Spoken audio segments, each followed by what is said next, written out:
और बड़ी खबर से शुरुआत करने जा रहे हैं। बुलडोजर एक्शन पर सुप्रीम कोर्ट की तरफ से 6 गाइडलाइंस जारी की गई है। बहुत बड़ी खबर आपको बता दें, बुलडोजर एक्शन से पहले नोटिस देना जरूरी है, यह सुप्रीम कोर्ट की तरफ से अब साफ कर दिया गया है। 1 अक्टूबर को फैसला सुरक्षित रखा गया था, फैसला पढ़ा जा रहा है। 6 नई गाइडलाइंस जो है सुप्रीम कोर्ट की तरफ से जारी कर दी गई है। सुप्रीम कोर्ट ने आगे कहा है कि बिना पक्ष सुने एक्शन नहीं होना चाहिए। ये सुप्रीम कोर्ट की तरफ से बकायदा कहा गया है कि कानून की प्रक्रिया के तहत ही बुलडोजर एक्शन होगा। 6 नई गाइडलाइंस जो है बुलडोजर एक्शन पर सुप्रीम कोर्ट की तरफ से जारी कर दी गई हैं। सबसे पहले ये कहा गया है कि बुलडोजर एक्शन से पहले नोटिस देना बेहद जरूरी होगा, यानी कि डाक से आपको नोटिस भेजना होगा।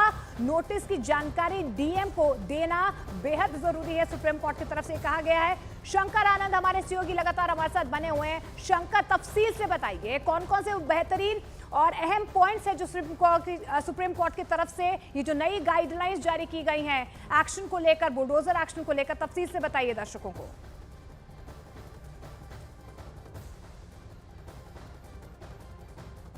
तो शंकर का हम रुख करना चाहेंगे, लेकिन इस बीच बड़ी खबर आपको बता दें, बुलडोजर एक्शन को लेकर सुप्रीम कोर्ट की तरफ से 6 नई गाइडलाइंस जो है वो जारी कर दी गई हैं।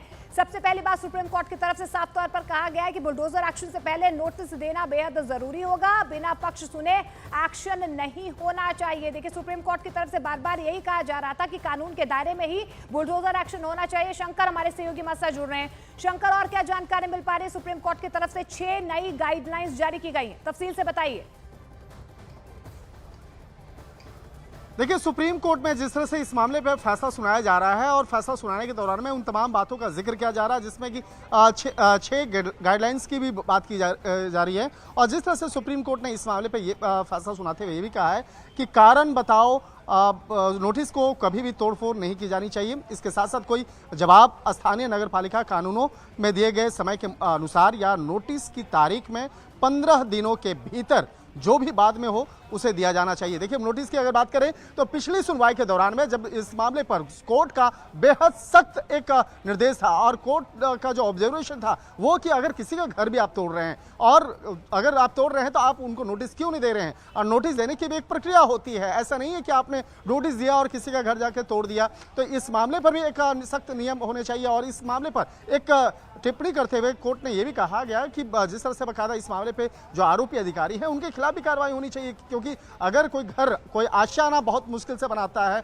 बहुत कहा जा सकता है कि अपने जिंदगी भर की कमाई के बाद एक अपना कोई घर बनाता है, आशियाना बनाता है, और अचानक कोई उस पर बुलडोजर चला दिया जाए तो उसे कहाँ तक सही कहा जा सकता है। तो इस मामले पर यह भी कहा गया था, हालांकि एक जिस तरह से एक पत्रकार की याचिका पर वो जो सुनवाई हो रही थी और उस वक्त में यह भी कहा गया था कि जो याचिका करता है उसे 25 लाख रुपया भी दिया जाए।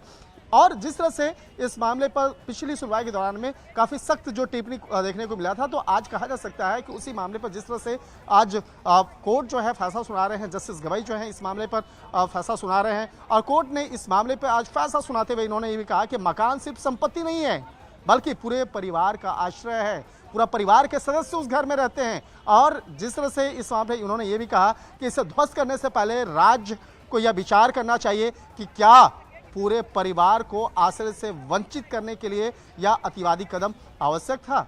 एक तरह से कह सकते हैं कि इस मामले पे सिर्फ एक याचिका का जो मामले की बात नहीं कर सकते हैं, बल्कि इस मामले पर जब कोर्ट के द्वारा पूछा गया था कि अब तक कितने ऐसे लोग हैं जिसके खिलाफ यहाँ पे कार्रवाई हुई है, और जिस तरह से इस मामले पे राज्य सरकार के द्वारा कहा गया कि यह मामला अतिक्रमण का मसला है और अतिक्रमण करके वहां पर जिस तरह से घर बनाया गया उसके बाद वहां पे उसको तोड़ा गया है। तो इस मामले पे कोर्ट ने यह भी पूछा था कि अगर अतिक्रमण हुआ है तो सरकार पिछले 50 साल कहां थी, जहां पर यह जो प्रशासन है वो 50 साल कहां तक रही, क्योंकि 50 साल से जब वो एक परिवार वहां रह रहा है, उसके घर हैं, पूरा आश्रय है, उस घर में परिवार के तमाम सदस्य रहते हैं और पिछले 50 साल से वो जब वहां पर रह रहे हैं, अचानक ऐसी क्या बात है, कहीं पे उस घर को तोड़ने में पीछे कोई साजिश तो नहीं है या कोई और भी कोई बात तो नहीं है जिसे कोर्ट के समक्ष नहीं रखा जा रहा। तो इस तरह की भी दलीलें शंकर आनंद हम समझने की कोशिश करेंगे, क्योंकि सरकारों की तरफ से या राज्य सरकारों की तरफ से जो दलील दी गई है वो तो यही दी गई है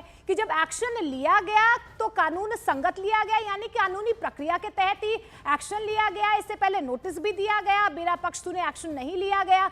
लेकिन अब जो सुप्रीम कोर्ट की तरफ से ये गाइडलाइंस आई उसके बाद से क्या राज्य सरकारों को लेकर भी कोई नए दिशा निर्देश दिए गए हैं?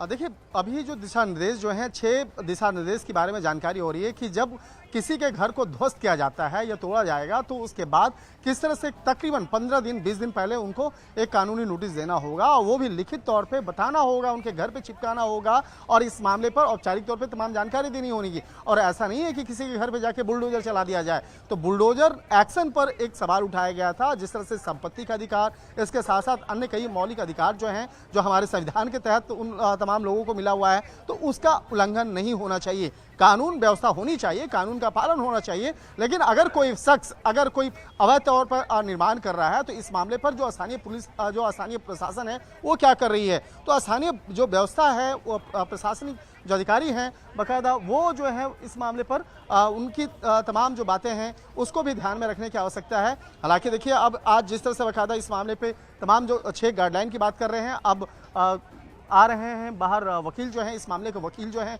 वो बाहर आ रहे हैं, जो इस मामले पर विस्तार से बताएंगे और विस्तार से बताएंगे कि वो 6 गाइडलाइंस क्या क्या हैं और किन गाइडलाइंस का पालन करना होगा और किस तरह से पालन करना होगा। इस बारे में विस्तार से जिस तरीके से सुप्रीम कोर्ट ने पहले भी कहा था, अगर अवैध निर्माण हो तो कहीं ना कहीं कानूनी प्रक्रिया के तहत ही आप बुलडोजर एक्शन ले सकते हैं। क्या इस पर कोई अभी फिलहाल सुप्रीम कोर्ट की तरफ से कहा गया अवैध निर्माण को लेकर?